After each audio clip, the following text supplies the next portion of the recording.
রাজস্থান মানেই সবাই জানে প্রচণ্ড গরম, কিন্তু শীতকালে এখানকার ঠান্ডা একেবারে আলাদা রকমের।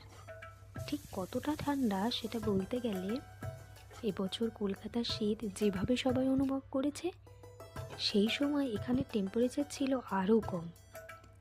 আর সেই কনকনে ঠান্ডায় গরম গরম স্যুপ খেতে কেমন লাগবে বলো তো।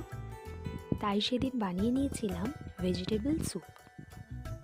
তার জন্য কড়াইতে অল্প তেল দিয়ে আদা রসুন কুচি, কেটে রাখা কিছু সবজি আর একটু নুন আর গোলমরিচ গুঁড়ো দিয়ে নেড়ে ছেড়ে পরিমাণ মতো জল দিয়ে দিয়েছিলাম সেদ্ধ হওয়ার জন্য।